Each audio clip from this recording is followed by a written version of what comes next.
If you feel like you have outgrown your partner, or if you feel like you keep outgrowing your partner, stay tuned because this video is going to offer you so much clarity and depth around why you feel this way and why this may be a reoccurring pattern for you. So before we even get into like the meat of the video, the first thing I want to talk about is that typically there's like three big things that I've seen where why someone feels like they have married the wrong person or why they're like so ahead of their partner.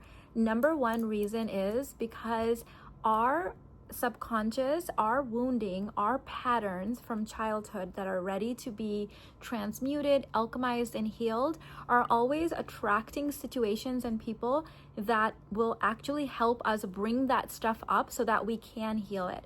And this is such a big foundational part of my work, that we attract the person that is going to be the reciprocal wounding. So if you really think about it, everything in nature is always moving towards healing. Like if you think of plant life, if you think of animal life, right? Like everything wants to heal and it just effortlessly is attracted towards healing, and we're not any different. So this is why we keep attracting the same patterns, the same partners, the same situations, because there's something inside of us that really wants to finally release that charge and that pattern. And if we're not aware of this, we keep thinking something's wrong with us or we're broken, but actually there's nothing wrong with you. Your subconscious, just wants to heal, and that's so normal. So what happens in relationships is, because romantic relationships are the closest situation that where the original wound occurred. So a lot of our original traumas, whether they're like big things or little things, remember that what is trauma to a 3-year-old or a 4-year-old, or a big deal to a 3-year-old or a 4-year-old, may not seem like a big deal to the adult version, but that was a big deal then. So it might have registered as like conditioning or a pattern or a trauma. So it happened in our birth families. And with a birth family, there's a mommy and a daddy, and there's like, it's a household and a living situation, right? So when we are dating someone or engaged to someone or especially married to someone, our subconscious says, oh, this looks familiar. And because this is where the original thing occurred, and now this is like a good place to bring it up so that we can finally transmute it and alchemize it. And so when his stuff comes up, and then your stuff comes up, you've got those reciprocal woundings, your subconscious chose that person based on that. You start freaking out and thinking that there is something wrong with either him or you or the relationship, or maybe you shouldn't have gotten married and maybe this is the wrong person. In my culture, I'm so glad that they actually warn us about this. They tell us that the honeymoon starts 2 years after marriage. And this has like literally saved my marriage, because if I had not known this, that the honeymoon period, what people call like the best stage, right? Like the 18 months, 2 years scientifically, there's a part of it that's like lust driven. And then there's a part of it that's like wounding driven. And the wounding driven says, oh my God, this feels familiar and safe. And it will bring up the stuff, hoping that you help each other heal it. But if you're not aware, then you just keep triggering each other. So you wonder what the hell happened, right? Like I got married to this person or I got engaged and now all the stuff comes up. The honeymoon phase, the real honeymoon, the forever honeymoon starts after 2 years, and not to take things too seriously in the beginning, not to get into power dynamics in the beginning, not to, like, they literally give you a blueprint that has saved my marriage. So if you are in early stages of engagement, or if you're within the first couple of years of your marriage and a lot of stuff is coming up, no, you do not need a divorce, right? Unless it's like something really extreme, like a mismatch of values, if there's abuse, things like that. I'm a life coach, so that's not what we're talking about. We're talking about just like stuff coming up and you're thinking, oh my God, this is supposed to be fun. This is supposed to be the best years of our marriage. What if it's not supposed to be? What if this is supposed to be the best healing years of your marriage? And the couples that do the first couple of years right have a honeymoon forever. I've seen this firsthand. They have a honeymoon forever. And the couples that just learn to walk on tiptoes have kind of a basic lackluster relationships until they keep it. If it's forever, it's going to be lackluster forever because you've just learned to tiptoe around each other's wounding versus actually heal it. And then the people that like are just triggering each other all day long without the actual healing part happening, those end up in divorce, right? So that's reason number one that you feel like you have outgrown your relationship, is because it's stuff coming up that needs to be healed. Second reason, and this is also a big one, and this can happen in all three of these actually, is we give ourselves the context and the benefit of the doubt. A lot of times we're not self-aware enough to see our wounding, our patterns, our shortcomings, our weaknesses, but we see other people's, right? We minimize ours and we overemphasize theirs. Now, if you are a huntress, which I'll talk about, I'm going to give you guys 20 ways to find out if you are a huntress at the end of this video, so stay tuned. But if you're a huntress, it might be the reverse, where you maximize your shortcomings and minimize someone else's. But most people, the average person, can't see their own stuff, but they can see their partner's stuff. And so they think, oh, I'm so highly evolved, I'm so ahead of my partner, and my partner is like so behind me. And here's the thing, your partner is always your reciprocal. They're always an energetic match to you. So the women that say, oh, I'm so high above and I'm so ahead, right, and my partner's way behind, it's like, girl, if that was true, you wouldn't be together. If that was true, you would have completely outgrown the relationship and he would have fallen away, like it wouldn't have worked. So I think we need to get honest in that situation, that this is the person that right now is my energetic match. So if something is coming up in him, that means it's in me. The reciprocal wounding is in me. And this is where the healing starts. The problem is most people don't want to take personal responsibility that this is a mirror, that your partner is a mirror of what's actually going on inside of you and what you're available for, what you are an energetic match for. It's hard, right? It can be hard to look at yourself in that way. So it's safer to just keep blaming the other person, because then you don't take personal responsibility, except you're going to be happier, more joyful, blissful, healed, whole, richer if you look at your part and just do the inner work, right? Okay, and so this brings me to number 3, which is you feel like you outgrow your partners because you're a huntress. And this is, if you're a huntress, you're always going to feel this way. You can change 10 partners and you will keep outgrowing them. Okay, so before we get into the third reason, let me actually give you 20 ways to know if you are a huntress.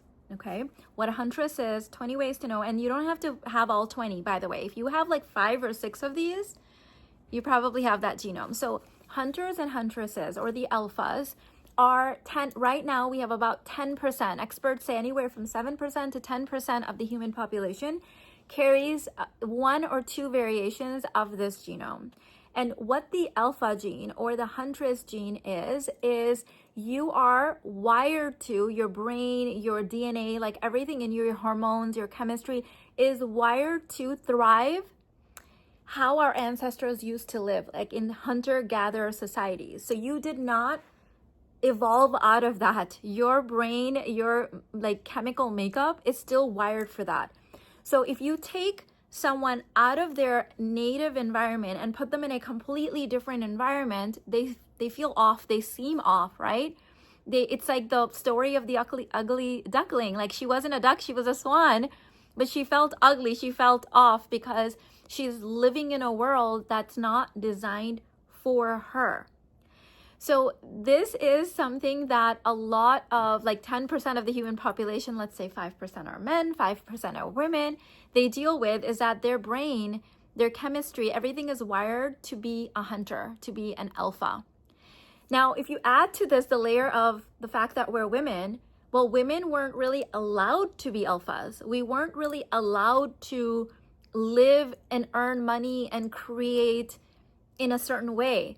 So it gets really complicated now when you are a female huntress, okay? When you're a female and you've got this DNA, life can become really complicated, right? It can also be really beautiful, but it can be really distorted. So the 10% of this human population, because there's more of the non-alphas, the people that assimilated to the farming revolution, and they got wired for that. They don't understand us. And a lot of times we're married to these people. These can be our parents, our siblings, our friends, our coworkers. There's more of them, right? So they're everywhere. So when we go to the doctor or talk to someone about the things we're experiencing, we immediately get coded as you must have ADHD, or you're neurodivergent, or you have this, and this, or you have this disorder, or something's wrong with you, right? And so we grow up feeling a lot of shame and feeling like something's wrong with me.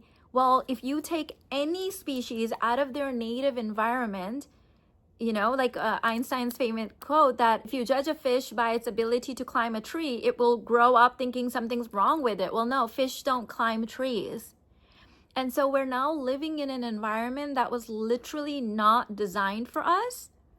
And so because of that, we have these strengths, with these superpowers, these gifts, and we also have shadows of being taken out of our environment.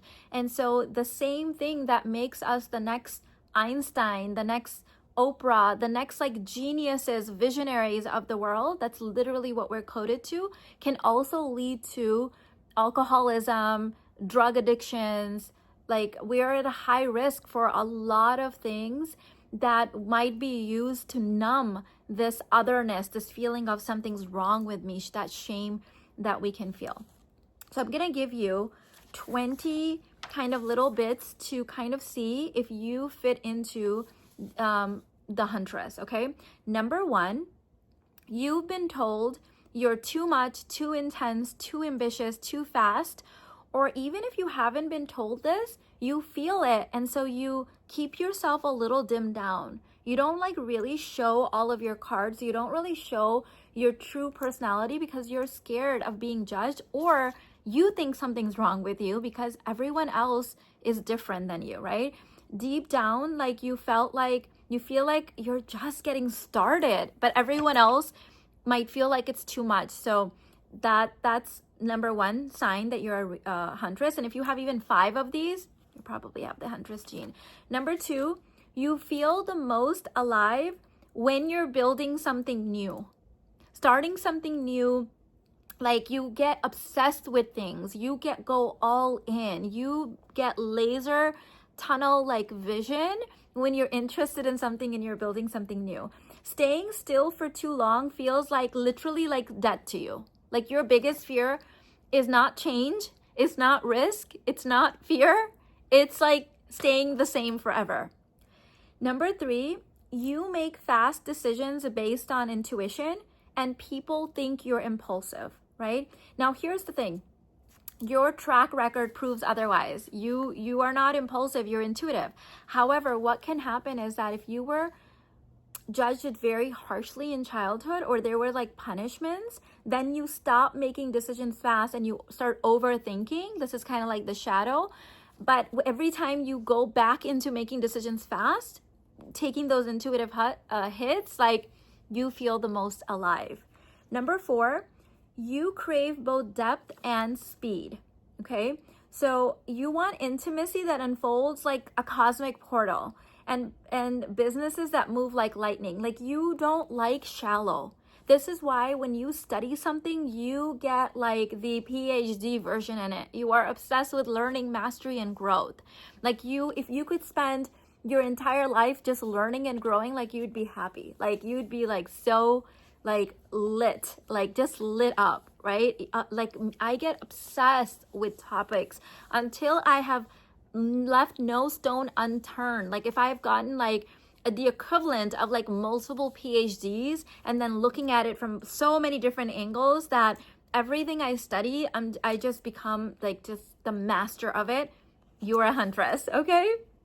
Number 5 is you've been shamed for wanting more, especially if people already see you as successful, even though you're like, successful? I'm just getting started. Like, you get it that you're like more successful than other people, but you don't ever feel it, right? You're like, there's more. Of course there's more. I'll be successful when I'm dead, right? Like, it's like there's more and more and more and more. But other people are like, just be happy, just be contentful.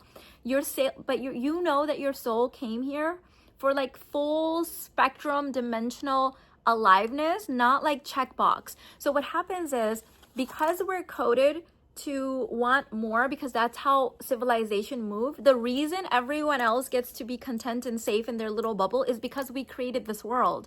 We created a world that we are not actually even built for, but so that everyone else can be safe. This is like what we're designed to do. We're designed to be trailblazers and visionaries. So we created this beautiful world, and we have these new downloads of the next thing. And if you really look at all of the genome of the most famous, successful visionary inventors, they all had the alpha gene. They are the ones that invented the light bulb. They're the ones that invented like the things that moved the internet, like the things that moved society forward. So of course there's going to be more. Now, the other people that don't have this genome, they see us as unhappy or uncontentful because here's why. They only move when it's like they're gonna die. Like they don't like change. They like comfort. So the only reason they would be wanting to manifest something new is if they were really, really, really grossly unhappy. So they cannot like understand that why someone would have things that would make them happy and still want more. The thing is, we can have gratitude for what we have, and we're still coded to progress humanity. If we all were just comfortable where we were, if you really think about it, humanity would have died. We would have literally died because no one would go and look for food beyond just their small like section, and then everyone would run out of food. They would be scared to change. So it was the alphas and the hunters, the people with this DNA coding, that would go and be the trailblazers and think ahead and be like, wait a minute, I know we have food now, but we might run out, and like everyone will die. So let me actually take risks. Okay, so that's why they don't understand, and you cannot win a logical argument with these people. You just can't. They're not coded for that. Okay, number 6, you get bored when things are too predictable. Not because you're like ungrateful, like I said, it's because your nervous system is wired for movement, innovation, and evolution. So this is where that whole burnout stuff comes. So the non-alphas, the normal people, they burn out when they work too much. We burn out when we're not living our design, when we're not playing on the edge, when we're not feeling alive, we feel burned out. So when we look at everyone's content and they're talking about resting, when we rest, we burn out, because our rest is playing on the edge. Our rest is doing what we love. Our rest is being so deep in flow that time moves differently. Time goes into Einstein time. So if you're trying to rest like a normal person, girl, that's what's burning you out. That's because you don't feel alive. You feel like you're slowly withering away and dying. Number 7, you see above the matrix. So you can spot programming, social scripts, illusions, and you want nothing to do with them. Number 8, you are not a rule follower, okay? They try to get you to follow rules in school. That's probably one of the reasons you probably hated school. Like I hated school until I got to university. When I got to university and I knew I had so much more freedom as far as like bending the rules of the curriculum and creating, like, oh my God, I was in heaven. But in like school, I just felt odd because I don't learn the way that other people learn. Like my brain is wired differently. And a lot of people with the Huntress genome, especially boys, oh my goodness, they get labeled so many things. They get put in special programs because they're not designed to sit still and learn in the way that normal kids are designed to learn. And so we need different environments. So I played along, but I hated it. I hated it. Okay. Did I say 8? You're not a rule follower. You'll burn the rule book if it means staying in integrity with your soul. Like soul, God, like most important thing, I don't follow rules. Number 9, you often feel misunderstood by the world. By the way, I just emailed this out today too. So I think I can link that email just so you have it in the description box. So you can go look at that email. But if you are on my email list, this was emailed out to you today. So you'll burn the rule book. Okay, talked about that. Number 9, you often feel misunderstood by the world, but fully alive when you're by yourself and in your own frequency in your body. And this can lead to us being the lone wolf. This can lead to us kind of wanting to isolate ourselves. But once you understand that you're different and you're designed, you learn to collaborate with other people. Like I've now, like over so many decades of inner work and understanding my design, I learned to work with other people.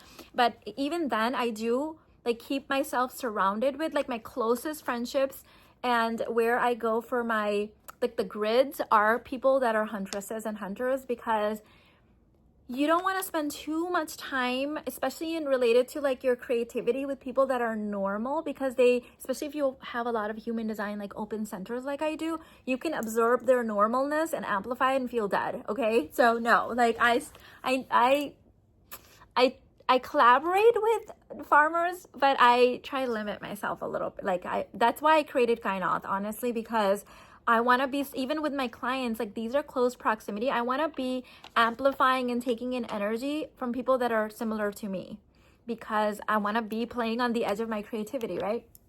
Okay. Number 10. Oh my God, this is so good. This one's my favorite. I need a minute with this one. Okay. Number 10, you experience time differently.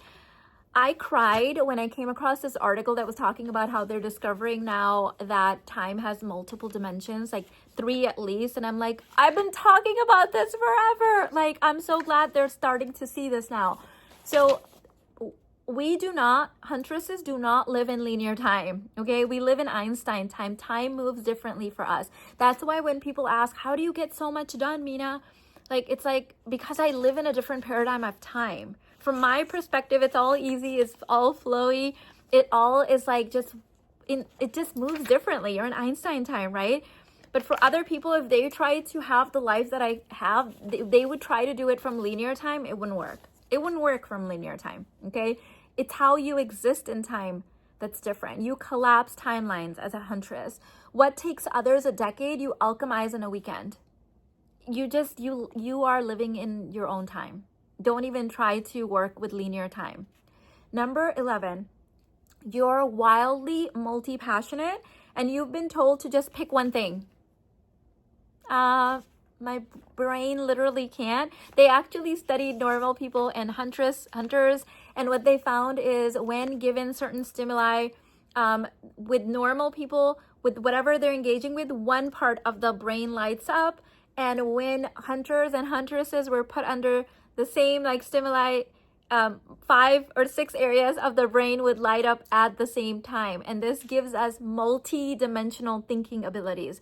That's why you and I can read, like, or not you and I, because you might be a huntress, but like you and someone else might read the same book and they're like, that's not what the book says, because your brain is adding dimensions to what you're reading from all of your experiences, all of your other learnings, like everything else that their brain just can't do. So because we're coded for creativity to move civilization, humanity forward, we just function differently.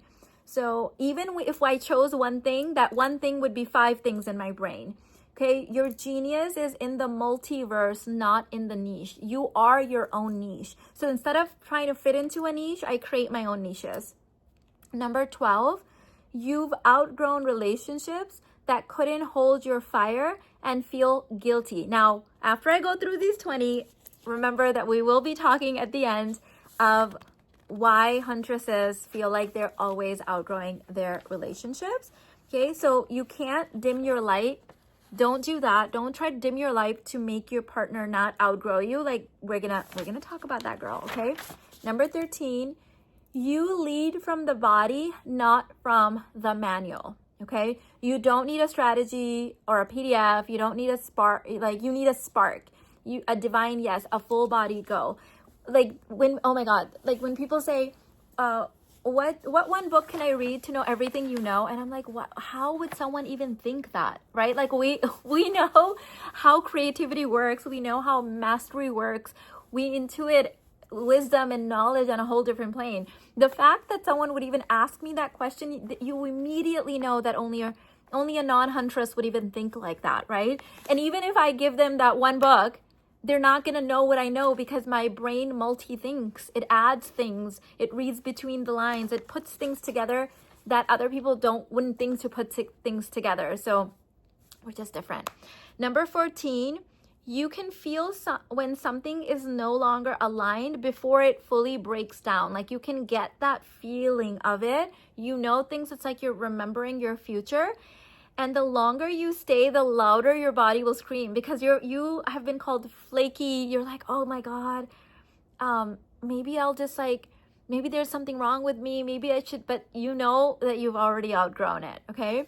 Number 15, you're not type A. People will often put you in type A. Remember that hunters and huntresses are hunters and huntresses, not because of so much of the masculine, it's because of the feminine. This is a big wake-up call. Oh my God, a lot of women will marry like the most alpha male hunter type that they can find, only to be trapped in a relationship with a man that's actually quite feminine and they can't handle it.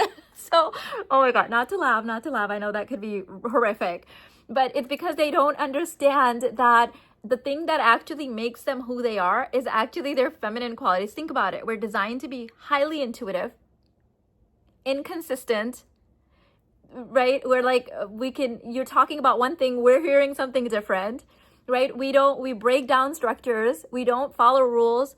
Everything you need from a masculine, the hunters and huntresses are the opposite of. So this can be such a rude awakening for people. I have a lot of clients that come in thinking they married the most alpha man, and now they're like become his mother. And they're like, what the hell happened? It's like, yeah, yes, he has masculine parts too, but the parts that make him the hunter are actually the feminine things. And now you're stuck with dealing with that. Okay. It's cute in a woman, not so cute in a man. Okay. 16, you oscillate between craving safety, the human part of you, and then feeling trapped by it. Raise your hand if this has happened to you. Okay. It's like, I wanted a container and now I'm like suffocating by it. It's like, right? Okay. So you need ground and flight. Okay. Roots and fire. You can't just be like happy and content with safety. Okay. That's just base level. We fly to the moon. We do things that have never been done before. We play on the edge. Number 17, you've been called impulsive, chaotic, even unstable, but you're simply tuned into a different frequency. So those of you guys that are actually married to hunters, I know how it can feel to your feminine that he can't contain you, but you almost have to learn to contain him. Number 18, you don't fear risk. You fear stagnancy. That your biggest fear in life is staying where you're at. You'll leap into the unknown before you let your soul decay in the known. Number 19, you burn things down not to destroy, but to clear the space of your next evolution. Your destruction is sacred. However, as long as it's coming regulated, this is something I teach a lot in Kainat. It has to come regulated, okay? Number 20, and the last one before we move into the relationships with huntresses, is that you were never meant to be manageable, okay? You were coded to bend time, break norms, build new realms. Like everyone says that they want to work with hunters and huntresses because they pay well, they're easy clients, they're satisfying clients, but they also come with shadows, okay? So if you don't know how to actually hold all of them, you think you want those clients, but girl, okay? You can't, if you think you need to manage them, you're going to have a rude awakening. Okay, so now, first of all, let's normalize the fact that we are not disordered. We're just wired differently. And both the non-huntresses and the huntresses, we all have our gifts and shadows, okay?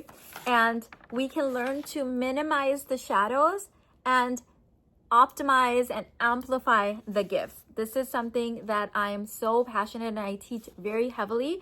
And by the way, I have a new bundle, the Huntress Fun Bundle, that I'm going to be talking about at the end, because we are in the early bird for that, and you're gonna want to be in that space for sure. So I'm linking that in the description box. If you are completely new to my work, meaning you're like, this is the first video I might be watching of yours, I have this $22 masterclass. It's 2 parts that is called The Frequency of Certainty, where I first introduced publicly my Huntress framework. And yeah, I have the whole bundle and other courses on this, but this will just give you a little taster of what I'm talking about. Okay, so I'll link both the bundle and the $22 masterclass in the description box. Okay, so why do huntresses have this pattern of outgrowing their partners? Number 1, your evolution is not linear, it's quantum, right? So it's like every 3 months you die and are rebirth a different person. So if you really think about it, of course it will always look like you're outgrowing your partner. Okay, you don't change gradually like normal people. You alchemize literally overnight. Like I could wake up a completely different person and I feel like I need to go around saying, hi, my name is Mina Irfan to like everyone, and they're gonna be like, yeah, I know who you are. But it's like, no, you don't. Okay, like that's how fast we move. Okay, so you might have like a single coaching session or a soul awakening and never be the same. And other people are like so confused by that. So if your partner isn't used to that, or they can't meet you at the next level, this can create an emotional gap and you start to outgrow. So there is a very simple and easy way to overcome this. And this is a big part of my like relationship coaching and relationship work with huntresses. No, you don't have to go get a divorce every 3 months. You're going to be fine. Okay. We can work with it, but at least now you know why you do a little bit of inner work or have a coaching sessions or watch one of my programs and feel like a completely different person. And you are like, oh my God, now my partner feels behind. Okay. That's what's happening there. Number 2 is you crave depth, not routine. When we're burned out as huntresses, we think that routines will save us. And there we have like a foundational routine, but honestly, if our routine is keeping us stuck, like if it doesn't have depth, it kills us. So you don't want a partner that just like shows up. You need passion in your relationship. You need depth. You need a lot of adventure. And if your partner, if you manifested them in a time where you thought you needed like a lot of safety and routine, and they gave you this, and all of a sudden you're like, okay, great. Now I want this, this, and this. They're like, wait, like I thought you wanted this and I gave you this. That can create that distortion of like, oh no, now I feel like trapped by exactly the thing that I told them I wanted. So you're going to need to be able to work with that. Okay. Number 3 is you're building something your partner can't always see. And this can be so painful, right? We always have like 10,000 brilliant ideas.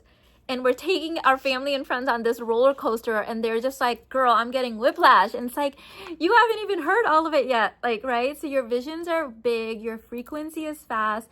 And if your partner is like more grounded in like safety orientation, like they're like the more farmer type, they might not understand your crazy leaps and pivots and downloads. Okay. Number 4, you've been taught that soft equals slow. Oh my God, nothing makes me want to stab myself in the left eye than that. Oh my God, what a freaking lie. Okay.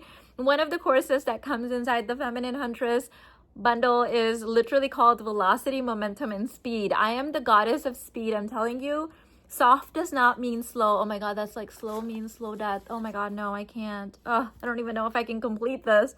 I can't. Okay. We huntresses are fiery, we're feminine, we're magnetic, we're fast. We think fast, we move fast, we die if we don't, okay? So if you're trying to go like slow and you've been told femininity is slow, oh no, I can't with that. That's probably what's making you feel like you can't do this shit, okay? Number 5, you feel emasculating him, so you shrink. Don't do it.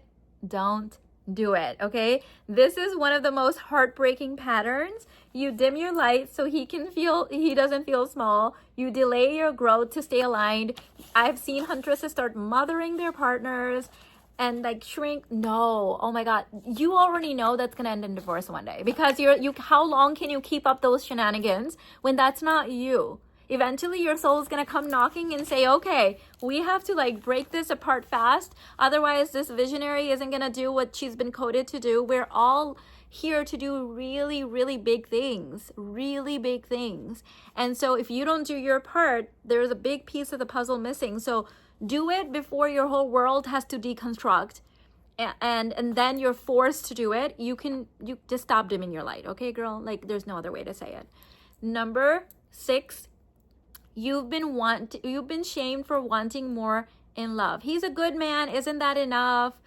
I remember early on in my marriage, all my cousins, everyone was like, he pays all the bills. He helps you with the chores. He comes home to you every night. Like, what more do you want?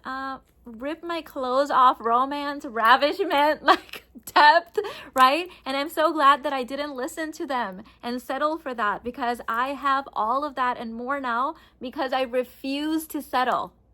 And the truth is, your man is probably feeling dead inside as well if you're just settled. Like, men want us to push them to be their best, okay? As long as it's done in a subconsciously magnetic, hypnotic, intoxicating way. That's why I talk about don't go into the logical plane. Don't argue logically, okay? There's other ways to meta update, all right? So girl, you need my Femme Huntress bundle. So this bundle comes with 5 of my most potent courses, especially designed for the feminine huntress, okay? Yes, you do get to have it all, and you get to feel alive and playing on the edge, okay? So just the value of these 5 courses, if you purchase them separately, it's $13,665, but the bundle is a lot less than that. And what else you get is you get 3 months of coaching with me starting September of 2025. So this is a cohort that I'm taking in for feminine huntresses, and you're going to be studying alongside other feminine huntresses, and you'll realize how you are all just coded differently. And when put in the right environment, when we're recreating the environment that we actually evolved in, you will come alive. Your passion, your romance, your body. We're going to be talking about body. We're going to be talking about weight loss, how it's different for huntresses. We're going to be talking about how manifestation is different. It needs to look different for huntresses, how relationships and femininity is different, how money works differently and is coded differently for huntresses. And so we're going to be going in really deep into relationship stuff, whatever you need from that container. Like, you're literally co-creating that container. So the most ideal thing to do is right now, for the next 24 hours, the bundle is on a early bird, and I know huntresses decide fast. So the women that needed to be in it, they were like, I'm in, okay? So it's linked below. If you grab it now, the first 10 people that grab it from this live stream, you get a private timeline cleansing, entropy cleansing session with my husband Irfan, who his sessions have been life-changing for me because they literally delete your past memory and distortions and patterns of how you've been functioning, so you can fully show up alive and as you. There's a demo that he did on me, just a snippet of some of the work that I've been doing behind the scenes with him. I'll link it in the description box so you can really see how potent this work is, okay? Especially for huntresses that have been shamed their entire lives for feeling wrong or something's broken with them. So you get a session with him, and then you can start watching those 5 courses, whichever ones you're interested. You can watch them all, or just the ones you're interested in, and then join us live in September for the 3 months of group coaching and mentorship specifically designed for feminine huntresses. Like, think about it. How many times have you gone into courses or masterminds or coaching containers that were designed for normal people, done with pain point marketing, all the things, and you're like, okay, I'll just take like one thing from it because there literally wasn't anything else. You couldn't relate to any of the other shenanigans because that was not designed for people like you. Well, what would it mean to be in a container where everything is specifically designed for you, like really to quantum leap 10x, where everyone in that container understands that every 3 months we're literally, it's like a new life. It's like you're in a whole new person. Your soul upgrades. You're creating completely different visions. You're changing your what you said 3 months ago isn't even relevant anymore, because you are literally coded as a new person every 3 months, and everyone in there is the same, right? And so now you get lifetime access to the courses, even beyond the 3 months. So you can keep the courses and revisit them anytime I add anything new to those courses, which you guys know I do add new things over the years to my courses as I evolve, my coaching and everything evolves. So you know, you get to keep that. And if you are someone that's been diagnosed with or feel like you do have ADHD, you are most welcome. Like, I totally understand that brain wiring and how it works, and no, you are not broken. You are just a huntress, and we often get diagnosed with a lot of these disorders. It's so interesting. When I was getting my life coaching training in ADHD, I had to read like the DSM and how they get diagnosed, and I was like, okay, if I had gone to the doctor with any of these, I would have 100% gotten diagnosed with this. So because it's the Huntress genome, that's the stuff that gets coded as a disorder. It is not a disorder. It is a superpower. So the link is in the description box. So when you sign up for the Feminine Huntress Bundle, you'll get immediately in your portal the 5 courses. You can start wherever you want to, and then starting in September, you'll get more information on those live sessions and mentorships and all the things. So let me know if you are a huntress in the description box or in the comments. Now, sometimes there's a lot of conditioning, and even though you have the Huntress genome secretly, you're behaving and trying to act like everyone else because you were punished for being different. So even if you relate to 5, you probably have it. Okay, I love you so much. All the links I mentioned will be in the description box and pinned to the first comment, and I will see you inside the Feminine Huntress Bundle.